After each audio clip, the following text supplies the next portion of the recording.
Welcome, everybody. It's a Q&A Friday here in the bullpen, brought to you by Bet Rivers. If you're not using the Bet Rivers app, you're missing out. Speaking of out, I want to do a shout-out to my sister who celebrates a birthday today. I guess you're not supposed to say a woman's age once they reach a certain point, but happy birthday to my sister Stacy, who is celebrating today, and my friend Anna, who is also celebrating a birthday today. So happy birthday to both of them. It's a Q&A day, so I asked you to send me questions on Twitter about anything. Didn't have to be about sports, and that I would answer them. Before we get to those questions, let me talk a minute about the Guardians, who begin a Big 10-game homestand tonight with a 3-game series against the Seattle Mariners. The game will be on WKYC Channel 3 today, coverage beginning at 7 o'clock. Luis Castillo is going to be pitching for the Mariners tonight, and it'll be Joey Cantillo for the Guardians. Obviously, Joey has had some struggles of late. He had, but the last two starts, after he had really struggled, his last two starts have been much better. 2 starts ago against the Tigers, 5 innings, 6 hits, 1 run, 4 Ks, and then his best start in forever in the win over the Astros last Saturday.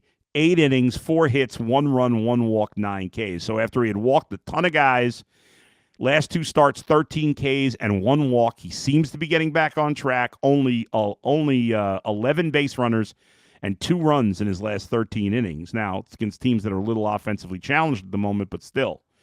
You're playing the Mariners. Mariners, a decent team, so we'll see. But it's going to be a challenge. The Guardians facing some very good pitching. I mean, Luis Castillo's not the guy he once was, but you'll have Logan Gilbert against Slade Ciccone tomorrow.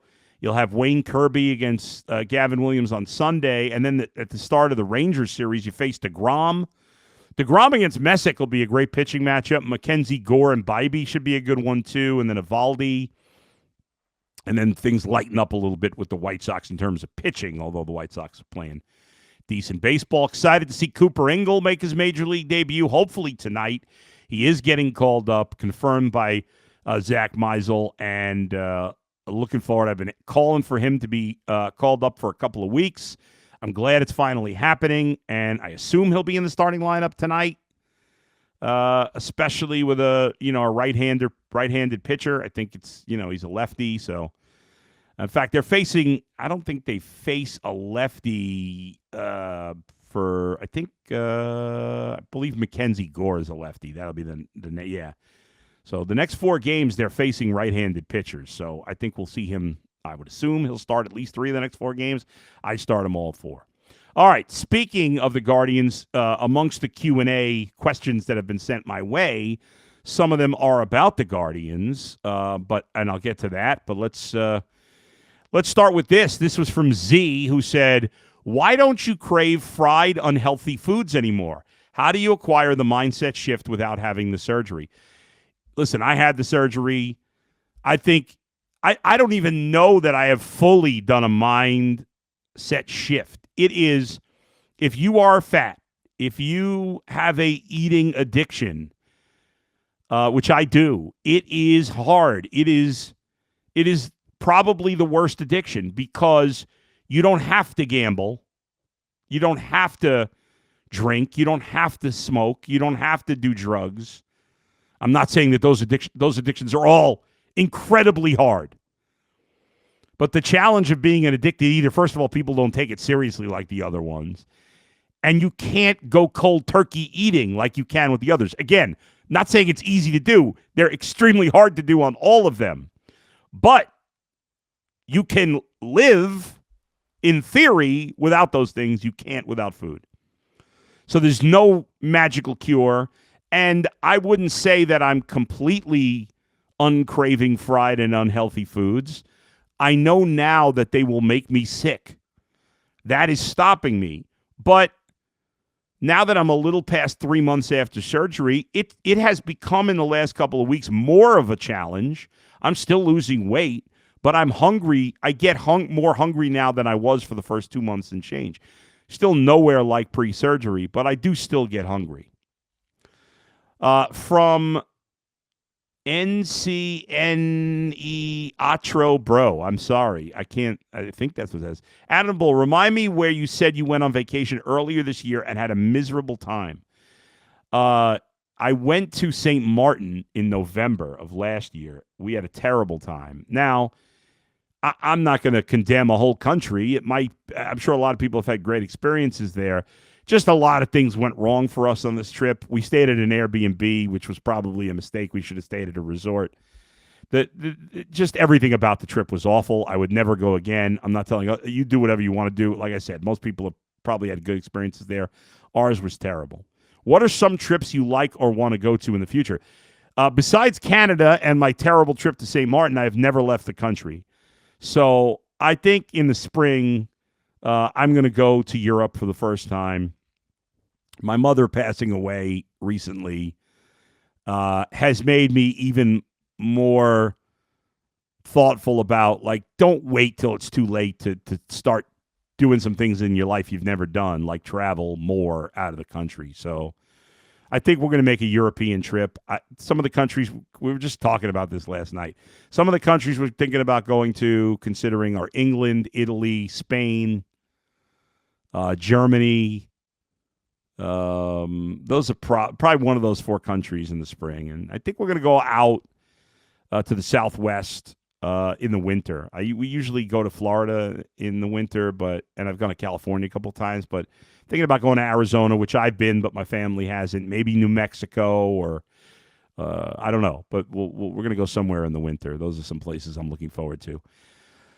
Z says, what are the chances of the Guards giving Bazana a long-term extension? I mean, if I'm the Guardians, I said this already. I'd sign him to a 10-year deal. I would have signed him to a long-term extension before he even came up. Now it's a no-brainer.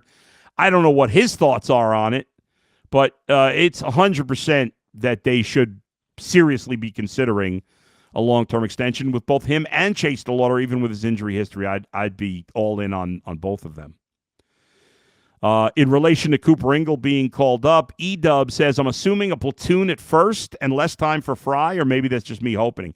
I don't think Cooper Ingle hasn't played first. He didn't play it. I don't know if he played it in college at all. No, he never played first base in college. In college, he played, he played 68 games at catcher, 36 in the outfield, and 2 at second base. 2 at second base. So he's never played first base before. So I would expect him to be left field DH and maybe occasionally catch, but they have 4 guys that can catch. They brought him up for his bat. I think left field and DH will primarily, and I think we'll see a lot of DH in terms of him. All right, next. Ted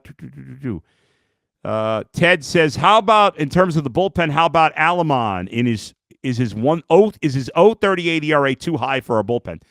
Listen, the Guardians bullpen mostly has been good. Alamon, I think, is going to be up at some point. He was briefly. I think he should be up again. He's been absolutely lights out. Sal says, what do the Mets do moving forward with the Mets are a disaster. Obviously I have a lot of friends that are Mets fans. And the Mets are absolute shit show right now. The Cubs came into that series against the Mets struggling offensively, and the Cubs just killed them in 4 games. Dansby Swanson had done nothing all season. He had like 15 ribbies in the series. The Mets have the third worst record in the National League. They're a half game better than the Giants for the second worst record. Outside of the Rockies, they're probably the worst team in the National League. One of the worst teams in baseball. They have a negative 47 run differential, 4th worst in the National League, and 6th worst in baseball. I mean, the only team that has a significantly worse run differential than them is the Rockies. It's crazy with their payroll how bad they are. The Mets need to blow it up here. Honestly, I know Ken Rosenthal said their GM, is not going to be fired. I think he should be. He let Pete Alonso walk, which was bad enough. He decided they were going to build a team around defense, They signed Jorge Polanco to play first. He's not a first baseman. They traded for an over-the-hill Marcus Semien, who clearly was showing signs of it last year, and he's been terrible. You signed Bo Bichette, who's a middle infielder. He's playing third. You're a total disaster. They made 6 errors on the infield in the second game of a doubleheader on Wednesday. So if I'm the Mets, and I don't know if they're going to do this, you always say, oh, you can't blow it up if you're a big market team. Why not? They're in they have no pitching outside of McClain. And McClain hasn't been as good lately. But McClain's really good. You got Peralta's having a terrible season. He's a free agent at the end of the year. Manaya's been fine, but he's a back end of the rotation starter. So you trade Devin Williams. You trade Luke Weaver. You trade Brooks Raley. You trade Freddie Peralta. You trade Sean Manaea. In terms of the bats, I mean, I don't know what you can trade. You know, obviously Soto's great. You're not trading Lindor. You don't want to trade your young players. I mean, if I got a good deal for Bo Bichette, I'd trade him. I'd trade Vientos and Beatty if you get anything for those guys. I'm not trading Alvarez. I wouldn't trade Ewing or Benj. I'll keep those guys. But, yeah, the Mets are a total disaster. They have a huge payroll, and they suck. That's a terrible combination. And there's really not much hope because there's outside of McClain, there's not much to be excited about. Maybe Christian Scott in the pitching staff. But that's about it. Finally, my man Eddie Everhart says, if the UCSS crew were in a heist movie, which roles would the different team members play? Getaway driver, safe hacker, organizer? It's a good question. The getaway driver would have to be Jason Lloyd, right? I mean, that's a no-brainer. The safe hacker... I feel like Jason would be good at that role too. We'll throw Jay in as the safe hacker. I got to be the organizer. I'm the brains of that operation, and I'm just extremely organized. I am an organizer, so I'm the organizer. G. Bush is the muscle.